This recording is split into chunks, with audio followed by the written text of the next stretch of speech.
Romanos capítulo 5, versículo 1 e 2 diz assim: tendo sido, pois, justificados pela fé, temos paz com Deus, por nosso Senhor Jesus Cristo, por meio de quem obtivemos acesso pela fé a esta graça, na qual agora estamos firmes e nos gloriamos na esperança da glória de Deus. Pai, nós te louvamos e te bendizemos, te damos graça pelo privilégio que nós temos de poder aprender, de poder, Senhor, meu Deus, ouvir a Tua palavra, Senhor, de gastarmos tempo, Senhor, na Sua presença, aprendendo com a palavra, sendo instruído pela palavra, Senhor, sendo ministrados pelo Teu Espírito, Senhor. Deus, muito obrigado pelo privilégio, Senhor, e ao mesmo tempo eu oro também por cada pessoa que está online agora, que vai ouvir isso depois, Senhor, que elas recebam graça da parte do Senhor, Pai, para entender aquilo que vão ouvir. Meu Deus, Tua palavra, Senhor, precisa ser compreendida. Na verdade, nós precisamos nos apossar, Senhor, do entendimento, das promessas da palavra, Senhor, porque é assim que nós nos fortalecemos, é assim que nós crescemos, Pai, é assim que nós nos firmamos cada vez mais nos caminhos do Senhor, tendo a nossa fé, Senhor, meu Deus, sendo alimentada dia após dia pela palavra. Tome cada pessoa que está agora, Senhor, ou que ainda ouvirá essa mensagem, e fale ao coração delas, no nome poderoso do Senhor Jesus. Amém e amém. Amém, queridos. Olha só, eu vou começar com uma recapitulação, tá bom? Eu sempre faço isso. Eu sei que nem sempre são as mesmas pessoas que estão ouvindo, né? É um fato isso, a gente não tem como negar. Então, sempre eu faço uma recapitulação para que você possa, mesmo que você não tenha ouvido a semana passada, você possa, pelo menos, ter uma noção do que nós estamos estudando, tá? Porque se você entrar aqui agora não é que você não possa ser ministrado, pode e deve, né? Mas é que a gente vem ministrando algo assim, querido, que segue uma linha de raciocínio, um pensamento que vem sendo desenvolvido ao longo das segundas-feiras, né? No estudo de Romanos. Então, é por isso que a gente faz essa recapitulação para ajudar aqueles que estão chegando agora e aqueles que já estão acompanhando as nossas mensagens aqui na segunda-feira, tá? Então, olha só, nós vamos falar do que significa paz com Deus, falar isso de maneira positivamente. Nós falamos de maneira negativamente, nós falamos que não é paz mental, paz com Deus não significa paz mental, também não significa paz de Deus, né? Foi o que nós falamos. Agora, positivamente, o que ela significa, né? E aí eu uso aqui as palavras do Augusto Nicodemos, né? No comentário que ele faz de Romanos, ele diz que paz com Deus significa simplesmente que nós não estamos mais em guerra contra Deus, não estamos mais debaixo da sua ira, da sua condenação. De maneira muito simples para você entender é isso, entendeu? Nós não estamos mais em guerra com Deus. Nós não estamos mais debaixo da condenação, debaixo da ira de Deus. Agora, nós somos reconciliados com Deus através do sacrifício de Jesus Cristo. Portanto, nós desfrutamos de paz com Deus, tá bom, querido? A inimizade que tinha entre nós e o Senhor, ela foi removida pela cruz do nosso Senhor Jesus Cristo. Portanto, a ira não está mais sobre nós. Agora nós podemos nos achegar a Deus de maneira tranquila, sem que haja mais a guerra, a inimizade, entendeu? Sem que haja mais aquele confronto. Uma pessoa que ainda não está desfrutando dessa paz com Deus, ela não consegue permanecer diante de Deus por muito tempo, sem que a sua consciência o acuse, sem que ela entre em conflito. Porque os nossos pecados, querido, eles nos colocam em guerra contra o Senhor, tá? Bom, a questão é como eu posso saber se tenho provado dessa paz, né, na minha experiência cristã. Essa é a questão, né? Ou perguntando aqui de uma outra maneira, o que significa, na verdade, a paz com Deus na minha experiência, na sua experiência, se você é cristão. Se você não é cristão, você não desfruta dessa paz, tá? Você pode ser uma pessoa religiosa, pode até frequentar uma igreja, mas você ainda não desfruta dessa paz, porque essa paz só está acessível àqueles que foram reconciliados com Deus. Usando uma linguagem cristã, essa paz com Deus só está acessível para aqueles que foram arrancados do império das trevas e transportado para o reino do Filho do seu amor, né? Ou usando mais uma expressão bíblica, para aqueles que foram regenerados, para aqueles que são novas criaturas, aqueles que puseram a sua fé no Senhor Jesus Cristo, a sua esperança em Cristo. Então, na experiência nossa de cada dia, o que significa essa paz, querido? Significa que a minha mente descansa tranquilo quanto à minha relação com Deus. Eu estou falando aqui de certeza de perdão. Para que eu desfrute dessa paz com Deus, para que a minha mente descanse tranquilo com relação ao meu relacionamento com Deus, eu preciso, olha, querido, a minha mente precisa ter certeza de que eu fui perdoado. Isso é impressionante, irmãos, é impressionante. Eu poderia falar, querido, que isso não é obra produzida por mim. Isso não é algo que eu faço, não é algo que eu consigo fazer por meio de sacrifícios, de serviço prestado, entendeu? Não tem a ver com obras. Obras é tudo aquilo que eu faço ou que eu deixo de fazer na tentativa de alcançar o favor de Deus. Isso é obra, tá bom? Essas coisas, elas não me dão certeza de salvação, não me dão certeza de que eu fui perdoado. A única certeza, irmãos, a única certeza de que eu fui perdoado realmente é quando eu me aposso, eu me aproprio daquilo que Jesus Cristo fez na cruz do Calvário, tá bom? Foi por causa da obra expiatória do Senhor Jesus Cristo, ou é por causa da obra expiatória do Senhor Jesus Cristo, que eu posso desfrutar dessa certeza de salvação. Sem aquilo que Cristo realizou na cruz, morrendo no nosso lugar, pagando o preço do nosso pecado, não há como nós descansarmos de maneira alguma, entende? Descansar a nossa mente com relação ao nosso relacionamento com Deus, tá? A gente precisa ter consciência disso, irmãos. Em Cristo, Deus puniu os meus pecados, porque Ele puniu os meus pecados em Cristo, a sua justiça foi satisfeita, e por causa disso, eu posso ter certeza de que fui perdoado, querido, apesar de eu ser um pecador, regenerado, mas ainda sujeito ao pecado, ainda tropeçando aqui e acolá, entende? Olha, o Lloyd Jones aqui diz uma coisa interessante. Ele diz assim, olha, nós nunca teremos paz verdadeira enquanto a nossa mente não for satisfeita com relação ao perdão dos nossos pecados. Em outras palavras, querido, minha mente nunca terá descanso enquanto eu não compreender verdadeiramente a doutrina da justificação pela fé, entendeu? Eu tenho falado tanto sobre isso, né, na igreja aqui. O que é a doutrina, irmãos? Eu não sei se vale a pena a gente ficar... Mas olha só, a doutrina da justificação pela fé significa que, por causa do que Cristo fez na cruz do Calvário, por causa da sua morte ali, do seu sangue que foi derramado, né, da sua carne que foi ali triturada, por causa daquilo que Cristo fez, eu desfruto de perdão. Mas não só perdão. Justificação não fala só de algo de perdão, de pecados. Justificação fala do futuro, de certeza de que nós viveremos em paz com Deus, tá? Eu tento explicar isso, irmãos, usando uma linguagem financeira, que é uma maneira de tentar fazer com que as pessoas compreendam isso.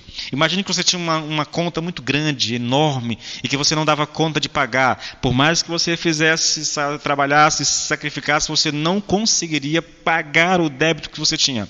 Bom, alguém foi lá, pagou o seu débito, mas não só pagou o débito, como fez um depósito na sua conta para que você pudesse viver o resto da sua vida.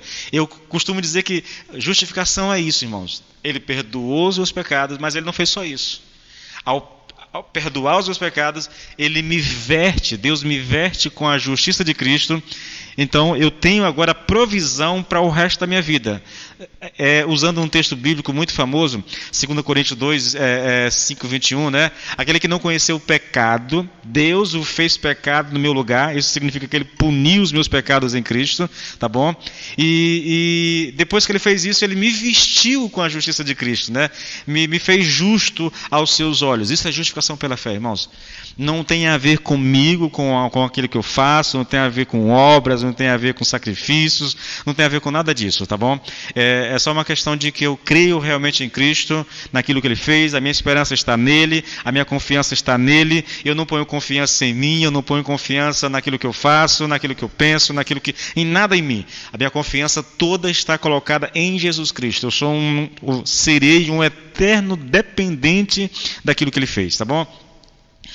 Em segundo lugar, querido, significa que você sabe que Deus o ama a despeito do fato de que é pecador e a despeito do seu pecado, tá bom? A questão é, como Deus pode me amar sabendo de tudo que eu já fiz na vida, né?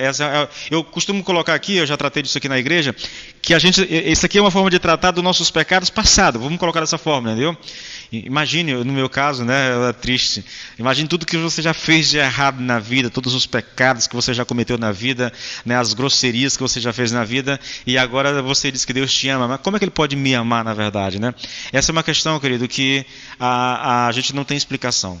Na verdade, a explicação que eu tenho é o texto bíblico, entendeu? Deus resolveu me amar e pronto, eu não tenho mais o que dizer. Olha o que disse Romanos 5, 8 e 9, né? Deus prova o seu amor para conosco pelo fato de Cristo ter morrido por nós quando ainda éramos pecadores. Logo, muito mais agora, sendo justificado pelo seu sangue, seremos por ele salvos da ira. Ele prova esse amor enviando Jesus Cristo para morrer por mim quando eu era pecador. Eu estava lá, na prática do pecado, vivendo como inimigo de Deus, e Ele enviou Jesus Cristo para morrer no meu lugar. Entende? Então Ele me amou nessas condições. Bom, se Ele me amou nessas condições, quando eu era inimigo, será que Ele vai deixar de me amar agora que eu sou filho? Isso é uma coisa que a gente deve pensar bastante. Estou andando rápido porque eu quero chegar no texto que nós vamos realmente meditar, né? Eu gosto muito desse texto, querido, Romanos 8, 38 e 39, numa paráfrase de cartas para hoje, né? É um texto bem interessante do Novo Testamento, das cartas paulinas, onde a pessoa está escrevendo para um amigo e ele, em vez de escrever o texto bíblico, ele faz uma paráfrase do texto bíblico. Aí ele coloca da seguinte forma, Romanos 8, 38 e 39, olha, eu estou absolutamente convencido de que nem a morte nem a vida, nenhum mensageiro vindo do céu, nem um rei da terra, nem o que acontece hoje, nem o que poderá acontecer amanhã, nem um poder do alto, nem um poder de baixo, nem qualquer outra coisa em todo o mundo de Deus possui poder para nos separar do amor de Deus em Cristo Jesus, nosso Senhor. Então nada pode nos separar. Por que Ele nos amou, irmãos? Olha a coisa interessante, né? A Bíblia não diz apenas que Deus nos ama, ela faz questão de provar que Ele nos ama, né?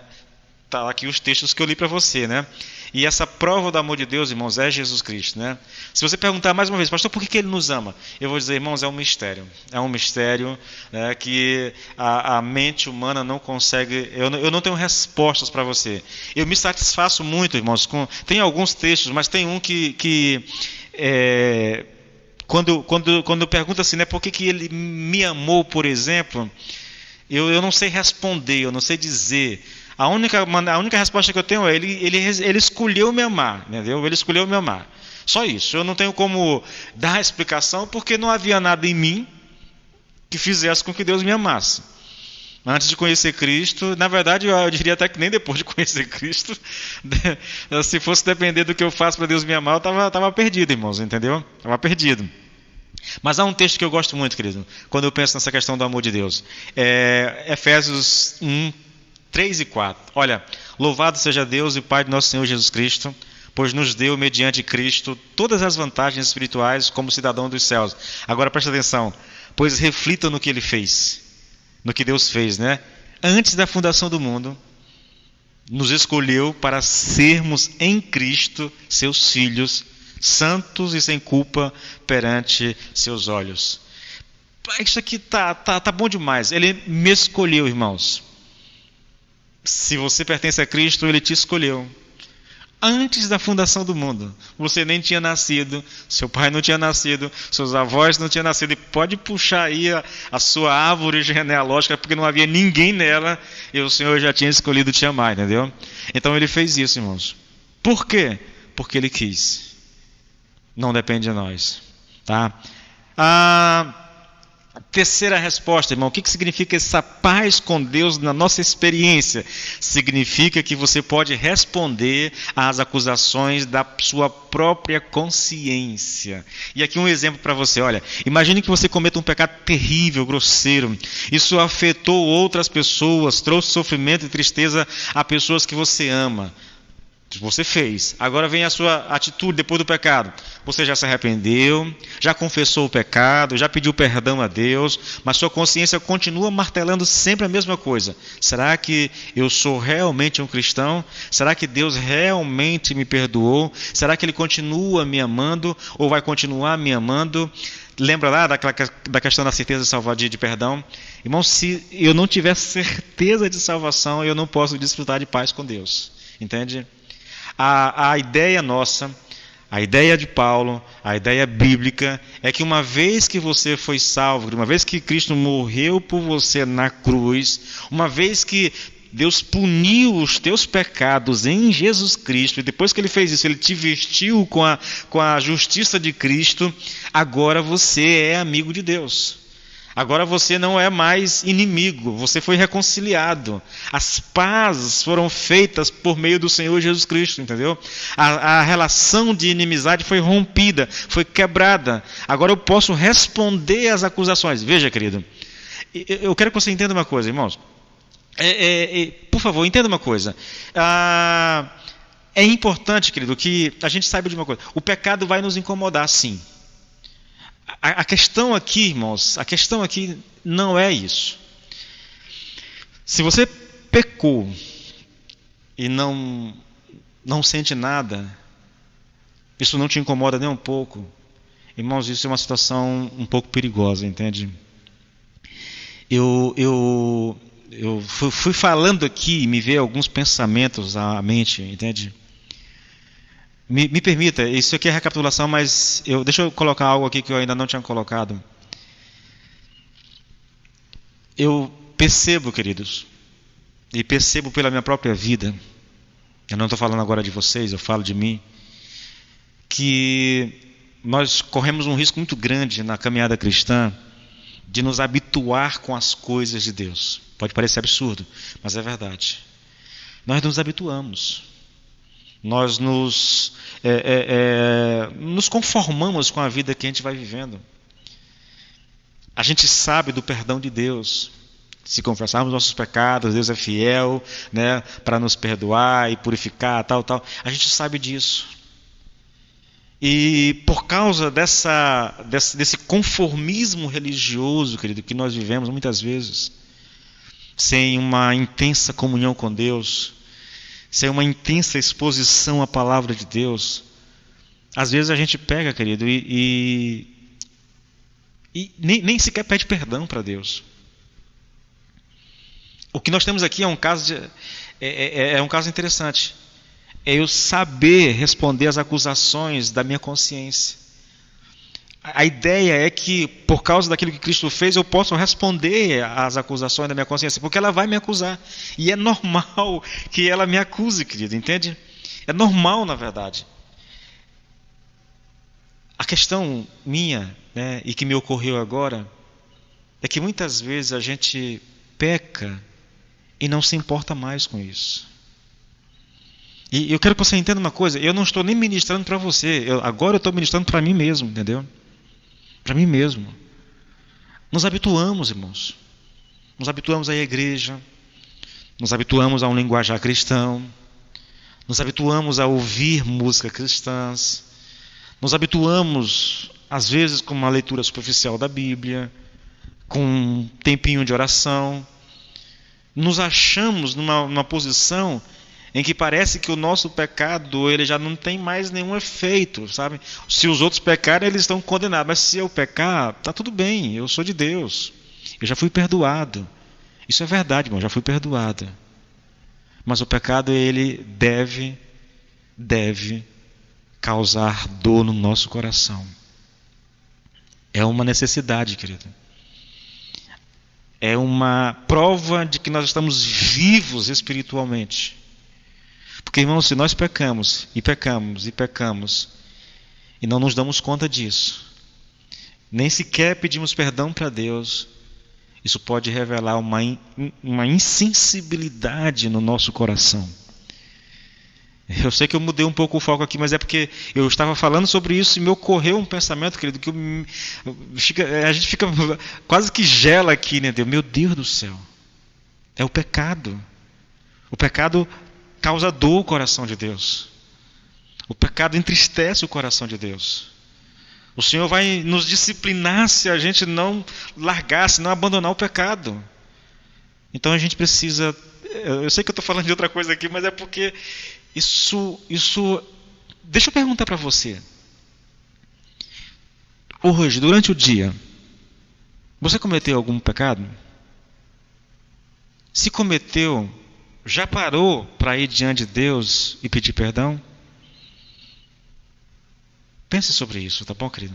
Olha só, se você não conseguir responder as acusações, eu volto para o meu assunto, tá bom? Se você não conseguir responder as acusações, provavelmente será porque você não consegue ver como alguém foi justificado por Deus.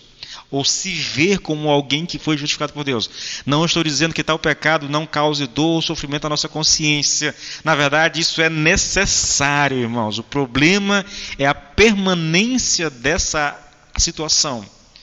Entende? Porque, por um lado, a gente pode estar com o coração insensível. Por um outro lado, por não ter consciência do que é a doutrina da justificação pela fé, pela minha mente não estar satisfeita com relação ao perdão de Deus, então eu fico me culpando, me martirizando o tempo todo, e eu vivo a vida cristã meio que paralisado ali na obra do Senhor por causa de um sentimento de culpa, de uma consciência acusada, de uma consciência que culpa o tempo todo.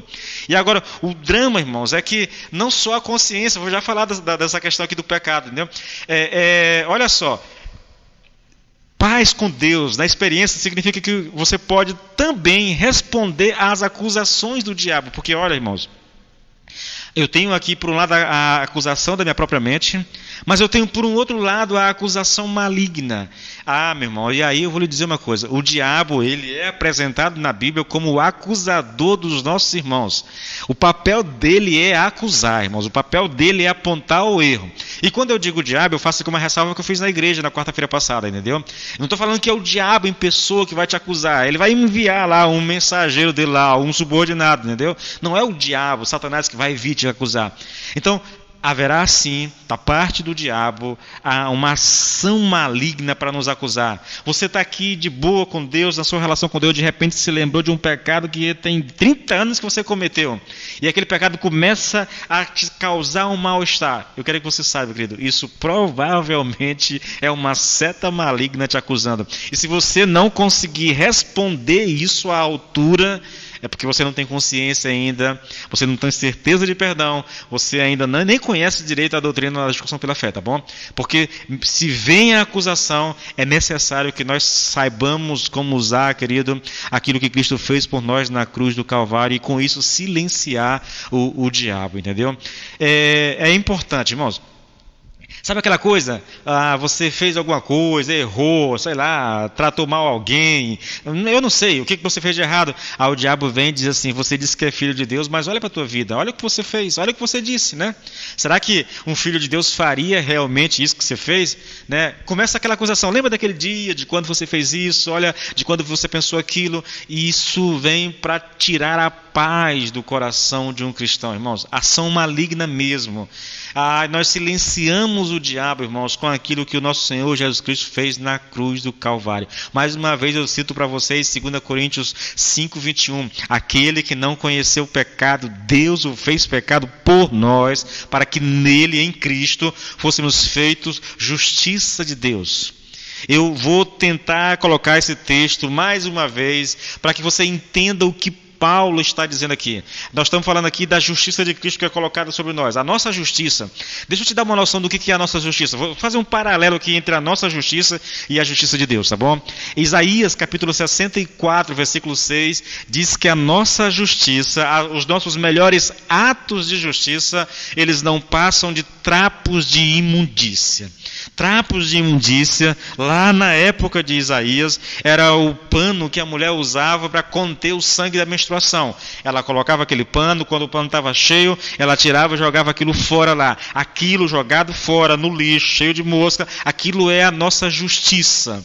Então, o que Paulo está dizendo aqui, que Cristo faz por nós é isso, irmão. Aquele que não conheceu o pecado, Deus o fez pecado por nós, para que nele fôssemos feitos justiça de Deus.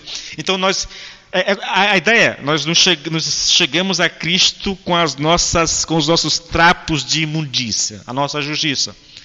O Senhor tira esse trapo de imundícia, pune os nossos pecados em Cristo e depois nos veste com a justiça de Cristo. Agora, quando Deus olhar para mim, Ele não verá mais a minha justiça própria, os meus trapos de imundícia. Agora Ele verá a justiça do seu Filho amado sobre mim. Entende, querido? Isso silencia a voz do acusador. Há um outro texto muito importante também, irmãos. Isaías 53, 5, né? Mas ele foi traspassado por causa das nossas transgressões e esmagado por causa das nossas iniquidades. O castigo que nos traz a paz estava sobre ele e pelas suas pisaduras fomos sarados, irmãos. Ouça, querido, ouça. Ele foi traspassado por causa das nossas transgressões, esmagado por causa das nossas iniquidades. O castigo que nos traz a paz estava sobre ele, e pelas suas pisaduras, ou pelas suas feridas, nós somos sarados. O perdão dos nossos pecados, a nossa reconciliação com Deus, a nossa paz com Deus, a nossa justificação está pautada única e exclusivamente naquilo que o Senhor Jesus Cristo fez na cruz do Calvário. Não em mim, mas no que Ele fez no meu lugar. Se você não crê na doutrina da justificação pela fé, se não descansar unicamente na obra redentora realizada pelo Senhor Jesus Cristo, será muito difícil lidar com todas as acusações que te acometem, irmãos, seja da sua própria consciência, seja do diabo. É importante que você saiba responder às acusações, querido. Pergunto para você, irmãos. Pode parecer repetitivo. É bom que seja, na verdade.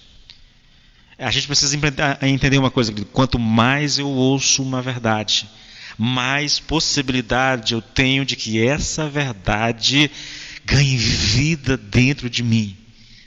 Olha, você vai me ouvir aqui 40, 45 minutos falando aqui. Quando terminar isso aqui, irmão, você vai lembrar de poucas coisas, entende? Não vai lembrar de tudo. Então, uma coisa que vem sendo dita repetidamente, ela tem o poder de se fixar dentro de nós. E uma vez que isso se fixa em nós, querido, fica mais fácil nós usufruirmos, de nós nos apropriarmos dessas verdades. Então, perguntando mais uma vez, você acredita que Jesus morreu por você na cruz? Acredita que Ele derramou seu sangue para o perdão dos seus pecados? Acredita que o Filho unigênito de Deus foi voluntariamente para o Gólgota para te salvar e fazer a reconciliação entre ti e Deus? São perguntas que a gente precisa fazer. Eu creio, pastor. Eu digo a vocês, eu creio, irmãos. É minha esperança. Quando eu digo esperança, eu não estou falando de expectativa, eu estou falando de certeza. É minha certeza. Se não fosse por Ele, eu estava perdido.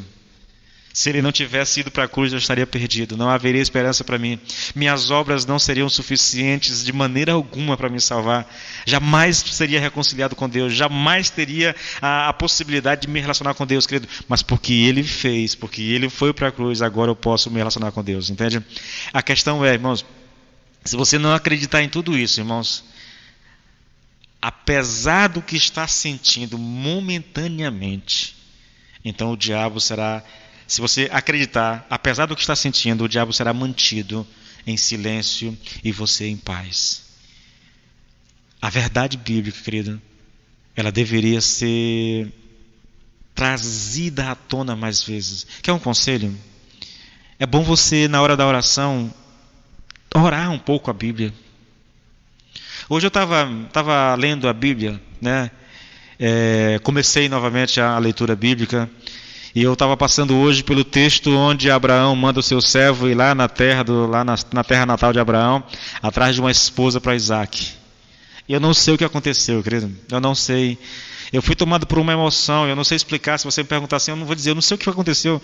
Eu fui tomado por uma emoção, e que eu fui lendo aquele texto, e eu estava lá no sofá, eu vim para o quarto, porque eu me emocionei, eu chorei, eu lia, e eu chorava, e eu dizia, Senhor, o que está acontecendo, porque eu não sei. Depois eu fui orar, e eu trouxe todo o texto novamente, eu fui repassando o texto, colocando diante de Deus, para saber se tinha alguma coisa que Deus queria falar comigo, mas eu não entendi até agora o que aconteceu, eu só sei que eu fui tomado por uma emoção, irmãos, tão profunda, uma coisa assim que eu não consigo explicar, entende? É bom que a gente ore a palavra, querido. É bom que a gente tenha tempo para a palavra. É bom que a gente possa aprender cada vez mais com o Senhor, tá bom? Olha só, experimentalmente a paz com Deus significa não ter mais medo da morte nem do juízo final. Aqui no meu texto está paz com Deus, deixa eu só corrigir, tá bom? É paz com Deus. A paz com Deus, de maneira experimental, significa que eu não tenho mais medo da morte nem do juízo final. Eu pergunto para você que é cristão, fiz essa pergunta na semana passada lá na igreja, né? Será que nós temos medo de morrer, querido?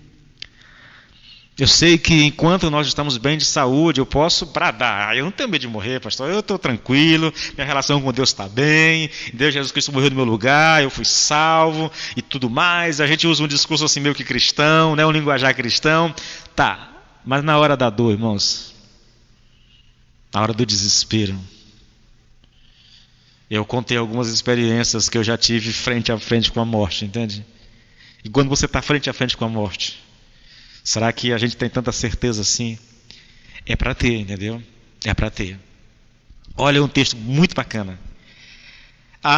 Hebreus capítulo 2, versículo 14 e 15 diz assim, olha, visto que nós, os filhos, somos seres humanos, feitos de carne e sangue, ele, no caso Jesus Cristo, se tornou carne e sangue também pelo nascimento em forma humana, pois somente como ser humano ele poderia morrer e, morrendo, derrotar o poder do diabo, que tinha o poder da morte. Só dessa maneira é que ele poderia libertar aqueles que durante a vida toda estiveram escravizados pelo medo da morte. Olha como é que ele descreve, irmãos.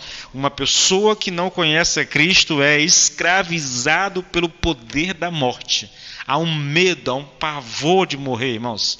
Há um pavor de morrer. A questão, veja, eu vou um pouco além, querido. A questão não é nem só morrer, irmãos. Eu tenho dito isto constantemente. A questão não é morrer, querido. A questão é para onde vai depois da morte. Se há uma coisa que o ser humano deveria pensar, deveria gastar tempo mesmo meditando. Eu sei que isso pode parecer um pouco masoquista, né? Mas a gente precisa, querido, considerar o que vai acontecer depois. Olha, irmãos, eu preguei isso ontem na igreja.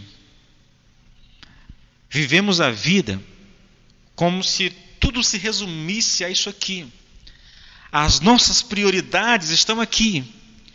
Observe uma coisa interessante. Eu falei disso bastante ontem na igreja. Entre alimentar o nosso espírito, cuidar do nosso espírito com a palavra, com a oração, indo aos cultos, vendo, alimentar o nosso espírito e cuidar do nosso corpo, imagine qual é a prioridade do ser humano, irmãos. Nós gastamos com a academia, gastamos com alimentação, investimos tempo. Tem gente que vai para a academia 5 horas da manhã, tem gente que vai para a academia meia-noite, 1 da madrugada, porque não pode fechar o dia sem fazer os seus exercícios. Porque se isso fosse uma preocupação com o corpo, irmão, com a saúde do corpo, eu acharia até viável. Mas o que eu imagino que seja, por tudo que a gente vê por aí, é que não há uma preocupação tanto com a questão de viver de uma vida saudável, mas é uma questão e uma preocupação com a aparência, sabe? Nós queremos mostrar um corpo sarado, curvas delineadas, entendeu? Principalmente agora nesse tempo de praias. Nós investimos muito mais, querido, financeiramente, no nosso tempo, em tudo, com o bem-estar do nosso corpo, com a aparência do nosso corpo, com roupas caras, roupas de marcas, celular de última geração, às vezes sacrificando tudo. Por quê? Porque nós estamos preocupados com o externo, com o aqui e agora. Eu quero que você entenda uma coisa, querido. Isso não é crítica. Por exemplo, se você tem condição de comprar um bom celular, querido, eu vou te dar um conselho, compre um bom celular. Se tem condição, irmãos, compre. Não é errado, não. Não compre para ostentar, entende? Não tire o pão da mesa dos filhos para comprar um celular top para você. Isso não. A questão, querido, será que nós damos tanta prioridade ao espiritual quanto nós damos ao que é externo, ao que é físico? É por isso que há muita gente, querido, que se orgulha do corpo, mas quando pensa na morte treme. Vive uma vida de escravidão. Está aqui o texto. Só dessa maneira é que ele poderia libertar aqueles que durante a vida toda estiveram escravizados pelo medo da morte. Você já se visualizou, isso é Lloyd perguntando, eu achei interessante, né? Você já se visualizou deitado em seu leito de morte? Já parou para... Eu fiz uma experiência com o pessoal quarta-feira, né? Tente se imaginar, irmãos. Você está lá, deitado no caixão. Imagine o que vai acontecer depois. Eu gosto muito do texto lá de Lucas, capítulo 16, né? Ou é 18, eu não lembro aqui exatamente. Está lá um mendigo, né? Chamado Lázaro, e há um rico. Mesma geografia, mesmo espaço físico. Um mendigo, o outro podre de rico. O mendigo morre, e o texto bíblico diz que quando ele morre, os anjos vêm recepcioná-lo.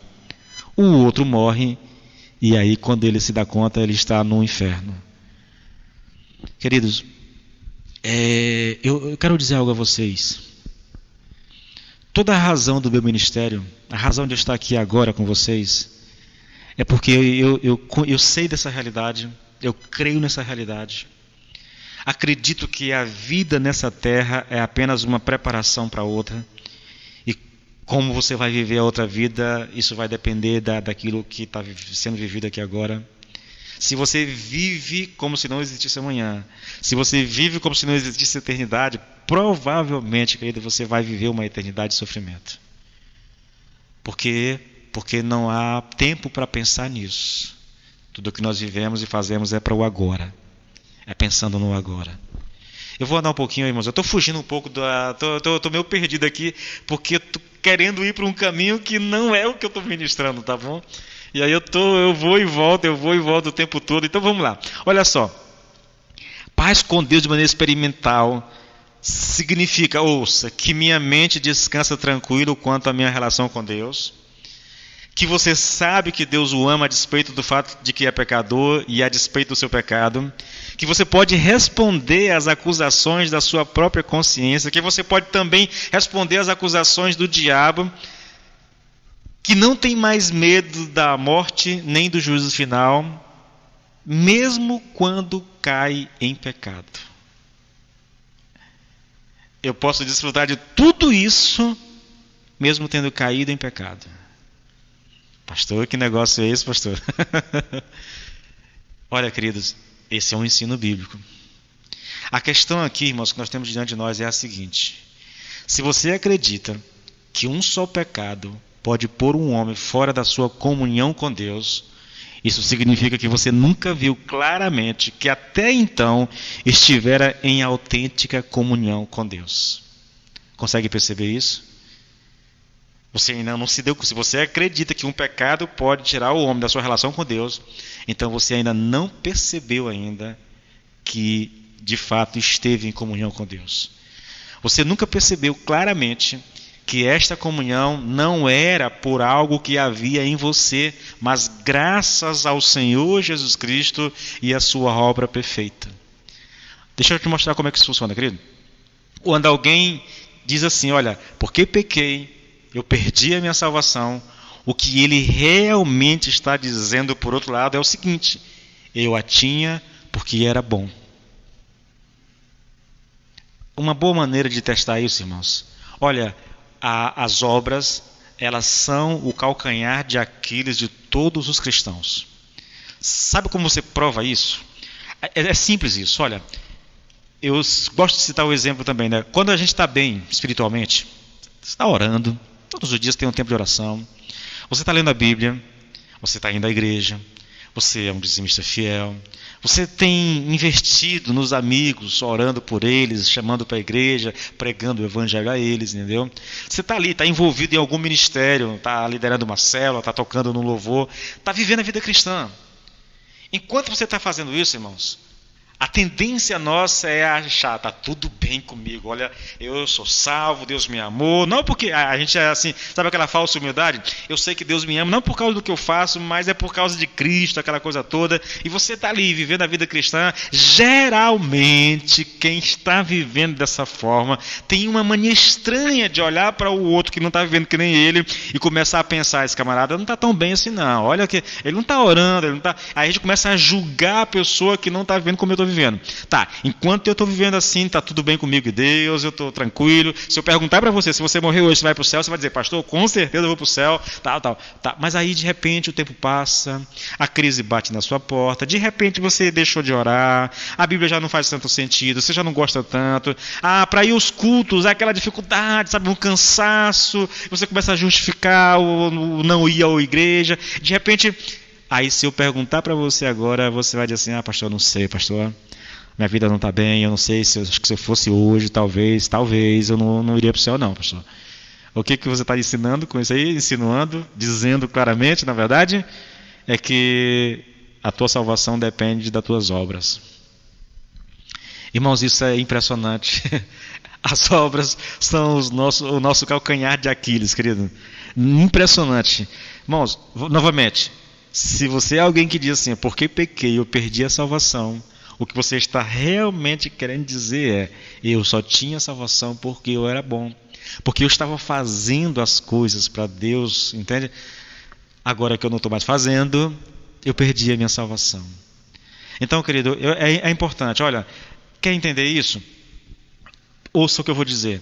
Se vemos que a nossa justificação é total e inteiramente no Senhor Jesus Cristo e este crucificado, devemos ver que mesmo que caiamos em pecado, isso continua sendo verdade.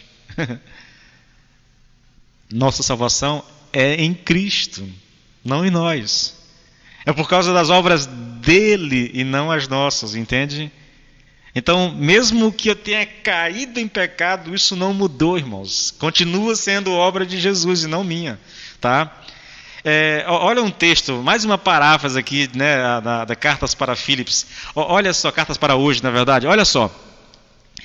Romanos 4:5. Se você dá duro e faz um bom trabalho, merece o pagamento. Ninguém pode dizer que seu pagamento é um presente. Mas se você percebe que a tarefa está muito além da sua capacidade, algo que só Deus pode fazer, e confia que Ele o fará, volta a dizer, algo que você jamais conseguirá fazer, não importa o quanto trabalhe, essa confiança em Deus é o que o deixa numa situação aceitável diante dele por causa de Deus. E ele termina dizendo, pura graça. É verdade, irmãos. Nós não conseguiremos, por mais que nos esforcemos, merecer, irmãos, salvação. Ou é obra de Cristo, ou nós estamos perdidos. Olha, querido, esse é um bom motivo para que nunca achemos que estamos perdidos porque caímos em pecado. Imagine como seria viver um cristianismo se toda vez que você cometesse um pecado, achasse que com isso perdesse a sua salvação. Imagine também se você acreditasse que toda vez que caísse em algum pecado, Deus deixasse de te amar. A que tipo de conclusão deveríamos chegar com relação a alguém que interpretasse assim a sua relação com Deus? Que ele nunca entendeu claramente a doutrina da justificação pela fé. Irmãos, é muito importante que você compreenda o que está sendo dito aqui, querido. Queridos, eu tenho visto pessoas, eu particularmente, eu já lidei com pessoas, já acompanhei pessoas, já discipulei pessoas, irmãos, que pensa assim, eu pequei, pastor, então eu perdi a salvação, eu tenho que me reconciliar de novo. Existem igrejas que ensinam isso, irmão. Você cometeu um pecado, agora você tem que ir lá na frente ser reconciliado. Não. Por quê? Porque você perdeu a salvação. Tem que reaver essa salvação de novo. Bom, se eu perco a salvação porque eu cometi um pecado, irmãos, então a salvação não depende mais do que Cristo fez, mas depende de eu permanecer ou não fazendo aquilo que é o certo fazer. E se você não entender isso, irmãos, então sua vida cristã vai ser um drama. Eu garanto a você, entendeu? Eu garanto a você. É possível que a minha mente descanse na minha relação com Deus. É possível que eu creia no amor de Deus, a despeito de ser um pecador e do meu pecado. É possível responder às acusações da minha mente. É possível responder às acusações do diabo. É possível não ter mais medo da morte, nem do juízo final, mesmo que eu tenha caído em pecado. Isso é a doutrina da justificação pela fé, isso é graça. Eu sei que muita gente não ensina isso porque isso assusta. Dá medo, irmãos. Medo das pessoas não conseguirem compreender isso. Medo das pessoas ouvirem uma coisa dessa e dizer assim, pastor, já que é assim, pastor, então eu vou aproveitar a vida, vou fazer aquilo que eu gosto de fazer, que eu quero fazer. Eu vou encerrar isso aqui, querido, fazendo duas... Eu tinha algo para falar aqui que eu não vou me ater agora, tá bom? Eu vou só encerrar isso aqui fazendo duas observações que eu creio ser muito importantes. E na semana que vem eu volto e faço uma recapitulação aqui para a gente, tá bom? Por que eu quero fazer essa recapitulação? Porque eu sei que dizer o que eu disse aqui é muito perigoso, irmãos. Muito perigoso. Essa é a razão porque alguns pastores não falam da graça como ela deve ser pregada, não falam da doutrina da justificação pela fé como ela deve ser ensinada, porque pode ser que alguém, ao ouvir esse negócio, pense o seguinte, bom, então já que é assim, eu não tenho que atentar tanto para esse negócio de mandamento e viver uma vida certinha, eu posso curtir um pouco a vida, não posso não, pastor? Ouça o que você vai... Aliás, preste atenção no que você vai ouvir agora, querido. Duas reflexões, tá bom? E com isso eu encerro. A primeira reflexão, querido, é que nenhuma destas características, ou todas elas juntas, dão direito a quem quer que seja de acreditar que podem viver na prática do pecado e mesmo assim achar que está tudo bem entre ele e Deus. Essa é a primeira observação. Vou repetir. Nenhuma dessas características, ou todas elas juntas, dão o direito a quem quer que seja de acreditar que pode viver na prática do pecado e mesmo assim achar que está tudo bem entre ele e Deus. Então, o pastor passa a vida de qualquer jeito? Calma lá, querido. Alto lá.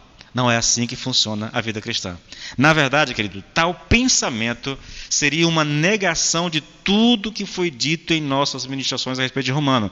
Pois a paz com Deus só foi possível porque o Senhor Jesus Cristo morreu na cruz para o perdão dos nossos pecados. Portanto, achar que depois de tudo isso podemos continuar pecando livremente seria crucificar Cristo novamente, irmãos. Minha opinião pessoal a respeito disso, querido, é muito simples. Se alguém pensa dessa forma, ele está demonstrando claramente que ele nunca foi salvo. Alguém que foi justificado pela fé, foi reconciliado com Deus, está em paz com Deus, alguém que tem o Espírito de Deus habitando dentro dele, achar que por causa do que Cristo fez, vou colocar dessa forma, pensar que a obra de Cristo é um passe livre para pecar, essa pessoa nunca conheceu Cristo, irmãos. Usar o sacrifício de Jesus Cristo para justificar os seus pecados, essa pessoa não conhece a Cristo. Tá bom?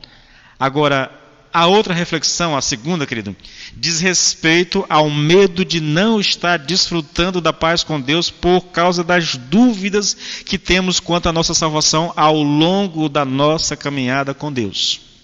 É o inverso. O primeiro é aquele que se sente livre para fazer o que bem entende. Esse aqui é aquele que vive sob o peso da culpa. Observando as características da paz com Deus e sabendo que em determinados momentos você foi assaltado por dúvidas quanto à salvação, você se pergunta, será que eu fui salvo mesmo? Eu deveria ter certeza da minha salvação?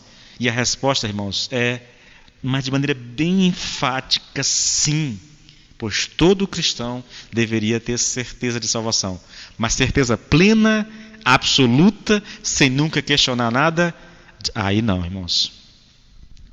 Uma característica a respeito dos filhos de Deus, querido, é que há momentos na vida que as provas, as lutas são tão terríveis que eles são levados a questionar a sua salvação. Essa é uma realidade. Eu diria que um cristão que nunca teve dúvida da sua salvação, talvez não saiba o que seja ser salvo. Pastor, é verdade, irmãos. É verdade. Passamos por lutas. Passamos por crise. E é quando a gente está no meio das maiores batalhas da nossa vida que o diabo vem e usa e abusa da acusação contra nós.